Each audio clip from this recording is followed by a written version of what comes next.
Inside the Indianapolis Zoo with Matt Standridge. Hello and welcome to Inside the Indianapolis Zoo. I'm 13 weather meteorologist Matt Standridge. Boy, do we have a great show ready for you. In this month's Meet the Residents, I can't wait to introduce you to the sea lions. I'm so excited for that. Plus, what does it really take to get a new arrival ready to make their public debut?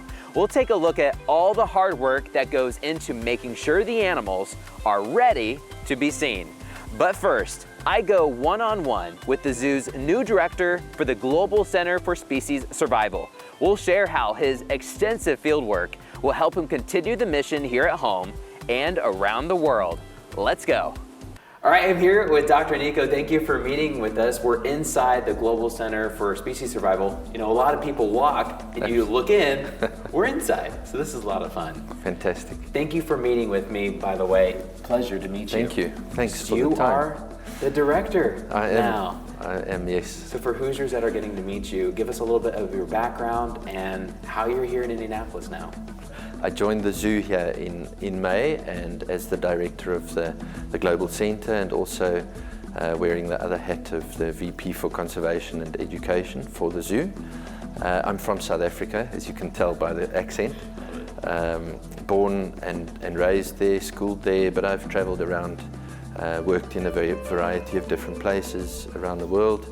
I previously was a professor, a tenured professor at the University of Pretoria, and managed a large part of our South African National Antarctic Program at Marion Island, some of the marine mammal work and so on, before coming here.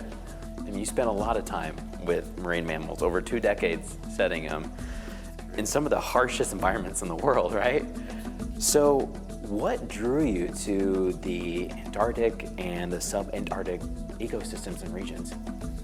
The sense of adventure is really what bites you, and I've always loved mammals. I think I was born loving large mammals and wildlife in general. And of course you combine large mammals, adventure and remote places, and one of the places that really sticks out in the world are these Antarctic or these polar ecosystems. And Marion Island being one of the sub-Antarctic islands, very remote. It's a little dot in the ocean, so it attracts a lot of large vertebrates, seabirds, lots of mammals, seals and killer whales and things. And so these were really the attractions, I think, is to get away from humanity a little bit and see, you know, these really wild, far out places. Your career began with the Cape fur seals off of Namibia, is that correct? Okay, and then you expanded to the elephant seals at Marion Island? Okay.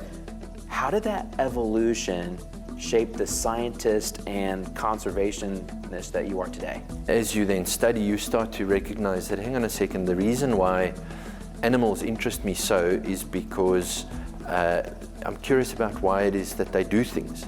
Why, when you see a pride of lions lying under a tree, why are they lying under that tree and not under some other tree, or whatever the case might be? And of course you start to then recognize that questioning part of trying to figure out what's going on in the natural world is obviously what the basis of science is as well for individuals. What I love about our series Inside the Indianapolis Zoo is that we have a lot of families and kids watching. So especially for the next generation of scientists or conservationists, and especially for your more sub-Antarctic research, are there personal qualities that someone needs to have in order to do what you've done so far? I mean, I think, you know, in wildlife and in conservation in general, I think one of the key aspects is that you need to cultivate a big picture thinking. You need to consider both the individual animals and their well-being, but then you also need to consider the populations and how they interact with their environments. I mean, there are things out there in the wild that are perhaps not so pleasing to see, you know, predators killing prey and so on, but these are natural systems, and one has to see those in the context for what they are. And I think a big part of becoming a natural scientist or a conservation scientist or a conservationist is really to cultivate that big picture. You've got to have patience, and you've got to also have a lot of determination. Things don't always go according to plan. These animals aren't scripted. They're not doing what you want them to do. The environments are sometimes really harsh where you are, be they in the middle of deserts or in the middle of polar environments. And so you've got to have, you've got to persist, you've got to have determination, and you've really just got to stick it out sometimes. You're talking about these faraway lands to us Hoosiers. I mean, we're in Marion County, which is very different than Marion Island. Paint the picture. What is it like on the island? Kind of describe it to us. Okay, so if you get to the island and there's nothing but a base station there. So there's no roads, no electric poles or houses or anything. There's a base station. The ship arrives. You can only get there by ship. You can't fly there. The ship journey takes you 5 days across the Southern Ocean, which is amongst the wildest oceans in the world. So once you're at the island, the only mode of transportation is walking. Because it's so wet, you have to do that in gumboots, or and then you have this cacophony of sound from millions of penguins and thousands of wandering albatross, for example, the largest flying birds in the world.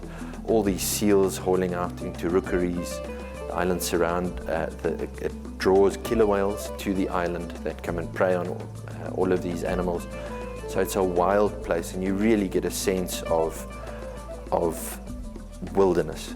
But I think one of the things to link it back to Marion County here is, for example, from Pretoria in South Africa, where I lived at that stage, it would be a flight down to Cape Town and 5 days of ship travel to Marion Island. Not very different being out here. It's a flight down and then 5 days of ship travel. And what it does is it illustrates to you how incredibly distant places in the world are actually highly connected to where you are. It doesn't matter where you are in the world. These places are part of our planet. The ecosystems there are affected by global climates, by sea currents. Those same currents in the sea, the Southern Ocean drives the world's climate. The Southern Ocean is connected, for example, to all of the world's oceans. So if you had to drop a little buoy in the Southern Ocean, it would travel around all the world's oceans and return to the Southern Ocean in a matter of, say, 7 years. That means, of course, that it drives the world's climate too. I mean, you have such a unique experience. What do you think your sub-Antarctic experience can specifically help you in your role here? We've got to remember that conservation is a human endeavor. I mean, ecosystem species, they carry on, whether there's conservation as a topic or not.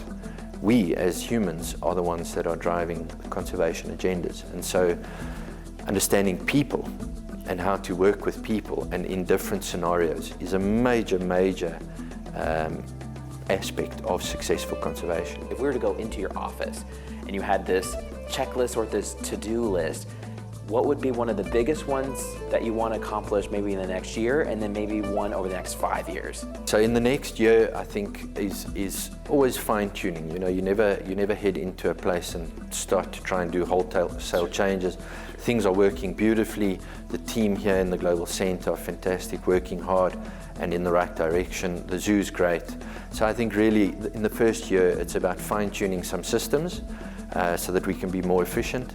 In the next 5 years, I would like to see us really ramp up our efforts and the amount of support that we can provide to conservation initiatives, especially for planning and for action in terms of saving species and habitats out there. You've seen weather at its most extreme. Do you feel like you're ready for an Indiana winter now? I think so. I mean, I think I think Indiana winters are very extreme, as many people have told me. But I think what weather has taught me over time is that there's an energy to weather. Any weather has some other energy, and I like new things. I am curious, so I embrace the weather. There's so many folks who might be watching right now thinking, I want to make a difference as well, young or old, maybe the next conservationist. what are things that we can be doing, especially with some of your experience and your background, some of the things we can do on even a daily basis for conservation? So for a start, just by coming to the zoo, you're already making a difference, because we can then, through your support those places out there. But in your everyday life, I always say to people, don't think that you need to now immediately change the world. Everyone has to stop doing this and start doing that and so on. Small things that you do at home make a difference. Instead of letting the tap run while you're brushing your teeth, switch it off. Save that little bit of water. Separate your rubbish. The thing is, it empowers you and it makes you feel better that regardless of what happens down the line, you're doing something. And if everyone, of course, does that, you know, it's the scale, it scales up. The other important thing is educate yourself. It's people are always thinking, oh, but you know, if I eat this or I do that, I don't know what's the best thing to do. If you educate yourself and you find out, for example, where your food is from, regardless of what it is you're actually eating, just find out where it's from. You can already start making a difference, because maybe it hasn't traveled so far to get to you. Maybe it's from a sustainable source. So I think informing yourself, always being curious, that's the way to make a difference, because that way you can make informed choices. So when we have folks visiting the Indianapolis Zoo, you come through the front gate and you come right through the Global Center. This is kind of your new home. Absolutely. We're excited to have you. Thanks very much. Thank you so much for the time. Thank you. It's been lovely. And we look forward to all the cool things that you're going to bring here. Thanks very much. I really appreciate the time and you guys making the time to come here as well. Thank you, Dr. Nico. Thank you. Right now, I'm just hanging out with my buddy, Amani. He's right over there. He is getting used to the Indianapolis Zoo. There's a lot that goes into it. We're going to let you know how he's getting acclimated right here in Indiana. So this is going to be really exciting. We are behind the scenes at the zoo in the large mammal area. I'm joined by senior zookeeper Amber Burnt. It's great to see you again, by the way.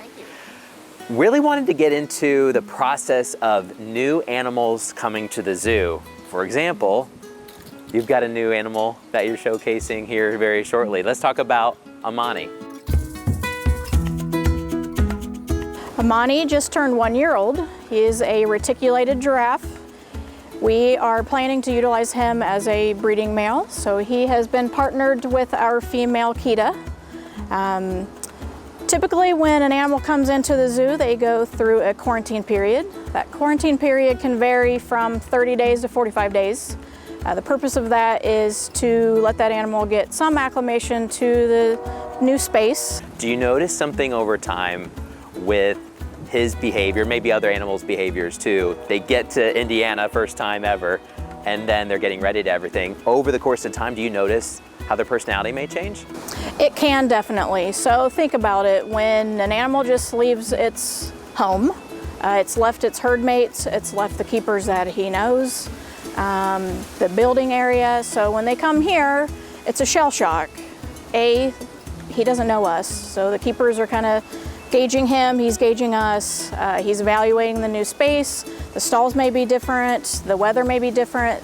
This guy came from similar climate, so it's not a huge change for him. Visitors recently haven't been able to see the giraffes, but there's a really important reason why. It's not just Amani, but the rest as well? Yes, so typically it can vary. If that animal is a little more outgoing, takes everything in with a grain of salt, we can get that animal out to the new space, the outside space, within days, or sometimes it could take a month per se. So this guy is a little more, he's very outgoing and laid back, but he's also a little shy. So there's various yards that he needs to get comfortable in before he's out on exhibit. So that's kind of the process that we're at right now. He's used to the female, he's used to the stall space. But now, the closer we get to the exhibit, he's like, wait a minute, I'm comfortable in the barn. Yes, I've only been here for a little bit of time, but I know that that is my safe space. So to venture out in a larger area, it can sometimes be scary. What's the game plan? How do you try to get him comfortable with the exhibit? How do you do that? We will spend time with him, so we'll stand out here, usually a couple of us. We'll use different rewards, so we'll bring out browse leaves We'll bring out, he loves carrots and lettuce, so we'll bring that out. We'll bring even some of their grain pellet that they get for their diet. And we'll kind of just sort of lure him down and see that, hey, this isn't scary down here. But he's going through the process as we expected. We're just a little optimistic and cautious on not wanting to push him too soon. Can you tell me a little bit about his friend? So far they seem to be really close. Are they getting along? How's their interaction been? They've been great. So at first she was like, hey, she kind of wanted to assert that dominance a little bit, so she would kind of bump him around. She'd bump him with her neck, which is typical behavior of a giraffe. But once she saw that he kind of took his place there, that they've been fine since then. So as you can see, there is a size difference. Sure. She is 7 years old and he just turned a year old. So that matchmaking process won't be for a little bit of time. We're hoping in the next year or so he'll be ready to look at her in a different way. So I bet he's still getting used to Indiana weather, right? A little bit? A little bit. He came from Michigan, so Okay. it's a little chillier up there depending on Sure. time of year. So ideally these guys are in, middle Africa area, so they're wanting it warm. If he was making that 7-day forecast, what would he put on it? He would probably say, I want 80s and 90s. The 90s. I think a lot of Sun. Hoosiers want that too. That's awesome. So that can also depict the fall weather that we're dealing with right now. That can also change the course of how we want to get him out or how quickly. What's it like for a giraffe when we go into wintertime? Our temperature parameters will put them out if it's around 50 degrees. No precipitation. Think about their height and the just structure of their bodies. They are on hooves. They do have very long legs. We cannot risk them slipping and falling down. Let's talk a little bit more about Amani. What's he like? What's kind of the personality that you've noticed so far?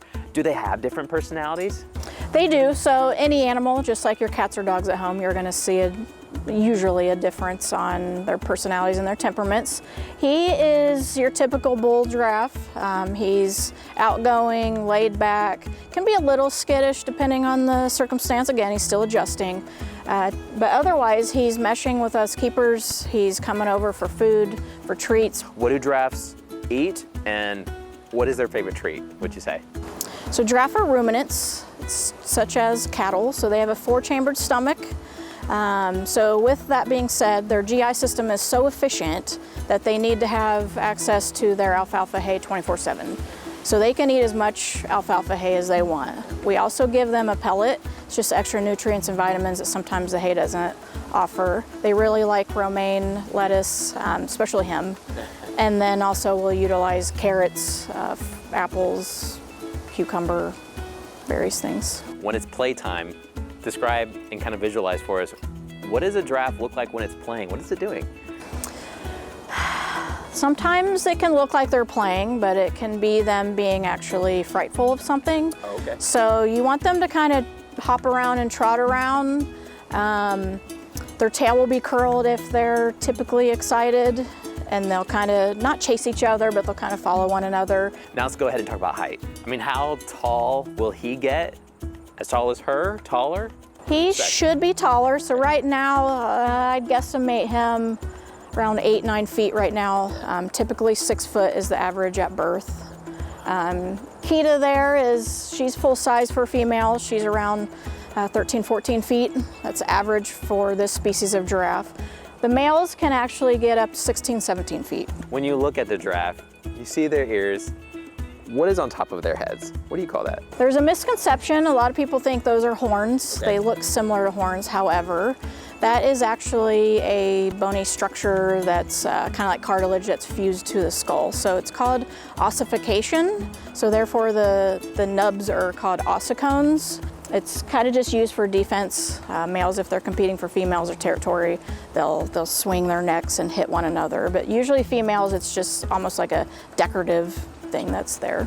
We're going to get used to seeing another giraffe here at the Indianapolis Zoo, which is going to be a lot of fun. We're excited. Thank you so much for showing us behind the scenes. We wish him the best of luck as he gets ready to eventually get out into the exhibit a little bit farther. Thank you so much for introducing Amani to us. Thank you guys for visiting. For sure.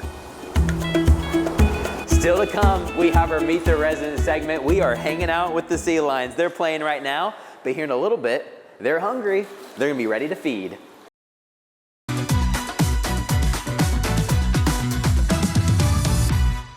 When you come to the Indianapolis Zoo, one of the first animals you're going to see will be the sea lions. I'm so excited. This is our Meet the Resident segment. I'm joined by Lee. Thank you for joining us. You're one of the marine mammal trainers, correct? I am, correct. Who are we hanging out with today? So today behind us, we're joined by Pepperjack and Joy, two of our California sea lions. So they're very athletic and agile animals, so you're going to see them spending the majority of their time swimming in the water, which is what they're doing right now. If you happen to see them out on the exhibit later in the day, they love to sunbathe, so you'll see them nice and fuzzy and dry up on our top rock, which is front and center in our exhibit there. But right now they're just doing what they do best, which is swimming and cruising through the water. So tell me a little bit kind of about their anatomy, because sometimes they'll come up here, they'll be waddling around. Yeah, it's actually an easy way to tell California sea lions apart from our gray seals that are also out on our exhibit is that once they come up onto land, sea lions are going to use all 4 of their flippers to help maneuver them through their exhibit space here, whereas our gray seals are really just only going to use their front flippers and their body motion to help them get through the land, whereas in the water, they're both going to use different sets of flippers to propel themselves through the water. So once they're up on land and they're walking around, you'll be able to really see how they use those rear hips in order to maneuver themselves. So you're talking a little bit about that difference between the sea lions and the seals. Is that a question you get a lot? Yeah, that's usually the most common question we get. It's also the most common thing that we hear guests get wrong or not quite correct, is that they think they're looking at all seals out on our exhibit, when in reality we actually have 2 seals and a total of 5 California sea lions. Do they ever interact? Do they get along? They do. They get along. They're more just wanting to stay out of each other's way, so they actually wouldn't be found in the same space out in the wild, so they tend to keep to themselves, but they're amicable for sure. Who do we have right here? Can you tell? This is Pepperjack right here. She's one of our female California sea lions. She is our most inquisitive girl for sure, so she always loves to come and check everything out. How can you tell the difference? So it's a little bit of nuance and just getting used to seeing them. It's actually the first thing that one of our new trainers will learn how to do is how to identify them, because you need to be able to identify them to know that you're giving them the right diet. So Pepperjack right here is our longest and leanest female. She is our second largest female, but really that long body shape is what gives her away. Let's talk about their food. What do they like to eat? So they get a variety of different fish species here at the zoo, and we also can offer them squid as well, but they primarily get 2 different types of herring, sardines, as well as a smaller fish called capelin. Okay. Are those the basics and then there are treats per se? Not necessarily. It's kind of all the same. So we do multiple training sessions with them throughout the day, and that's where they get the entirety of their diet. We break up all of that fish that they get throughout the day into 3 to 4 training sessions that they would receive that diet in. Is it so many fish? Is it by weight? How do you guys do that? It's all based on the individual. So we have an excellent veterinary team, and they, along with us, kind of look at what their body weight's doing, their body condition, as well as how we feel their behavior is, how their appetite and their motivation is, and we utilize that to kind of gauge how much fish they should be getting every single day. So our big guy, Owen, he's our large male that you may see out on exhibit. He gets about 22 pounds of fish every single day, whereas our females here are going to get more like 12 to 14 pounds a day. Do they all have different personalities? Absolutely. Sea lions are by far my favorite species to work with. They are very quirky and inquisitive animals, and they make every single day different for me, which is really fun. But they're really easy to tell apart also just based on their personality, because they've all got quirks just like we do. Yeah, and do they all get along together? Yeah, for the most part. I mean, they all definitely still have friends, and then what we would say is just acquaintances. So some animals are just going to hang out between just a couple, and then others are going to spend some time with other animals. Sorry, I'm getting distracted. Did you see that? Yeah, so is this is normal. That's a good little view of their slip and slide that they do here. So this is Joy hanging out with us. Hey, Joy. Yeah, Joy was actually an animal that was born at a stranding facility because her mother had stranded with something called domoic acid poisoning, which made her unable to care for Joy when she was first born. So she was hand-reared, and then she was deemed non-releasable at that point, and then she came to join us. That really kind of leads me into the next part. One thing that we love about the Indianapolis Zoo is conservation efforts for these animals. How are the numbers going for sea lions? California sea lions are actually at a really good stable population right now. So there are multiple different subpopulations all along the coast of California and all the way up into Canada as well. But their population numbers are actually really good right now. So we're very glad to hear that. That's awesome to hear. Yeah. How do you keep these guys enriched? So we have an entire enrichment program in addition to all of the training sessions that we do. So any training that you do with an animal is considered enrichment because it's either physically or mentally challenging them in some way. So all of our training sessions that we do, so we do anywhere from like 2 to 4 a day, is really going to help us essentially make them voluntary participants in their own healthcare and in their own enrichment sessions. But outside of those training sessions, we also have a variety of different enrichment items that we can provide to them, and we like to call those toys. So it can be anywhere from something as small as like a boomer ball or like a larger Kong that a dog might receive. Anything that is safe for them to receive, because they do have some pretty impressive teeth in there, so we want to make sure that everything that they get is suitable for them and they can't destroy it. So tell me a little bit about the face. They've got the, what is it, whiskers? What Yeah, are they called? whiskers. So technically they're called vibrissae, but they are really just whiskers, Okay. just like any other animal would have. And they're going to use those as a nice sensory adaptation to help them maneuver through their environment. Out in the wild, they would be living in some pretty murky water because there's a lot of rough waves that occur, so it really churns up a lot of debris and sediment on the bottom of the ocean. So they're going to use those whiskers to really feel around through their environment there. So they're definitely swimming a lot. Can they hold their breath for a really long time? They can hold their breath for about 6 to 8 minutes usually. Usually we see them come up about every minute to take a breath. Sure, I mean, sure. If you don't got it, you don't want to. So let's say it's a lazy day, they're kind of taking vacation day. What do they like to do? Do they lounge or do they just play all the time? It's kind of a mix of both, and it's Okay. also dependent on the animal. So some of our animals, Pepperjack especially, really loves her enrichment items, so you'll see her engaging with that enrichment a lot of the time. But say Joy, she's much more laid back. She likes to haul out and take a good nap. For sure. What I love is when you come to Indianapolis Zoo, especially once you get through the botanical gardens, you go through the Global Center, I mean, you'll be right here Yeah. at the sea lions. Why do you think people love to stop here?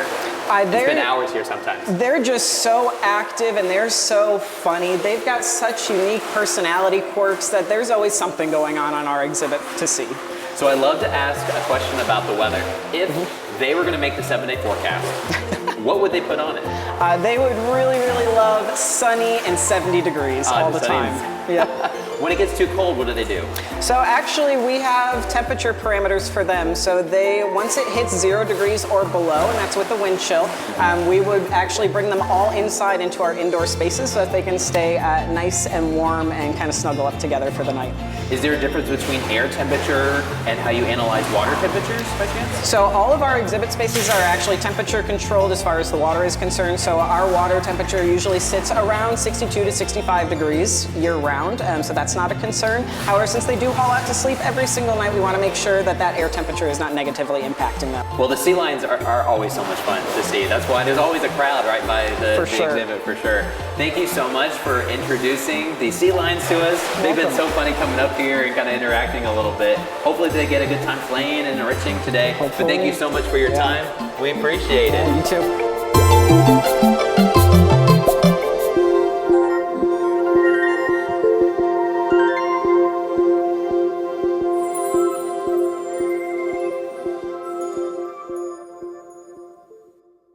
Well, that's a wrap. Hope you guys have had fun just like we've had. It's always a great day when you come to the Indianapolis Zoo, and we love sharing their mission. We'll see you next time here on Inside the Indianapolis Zoo.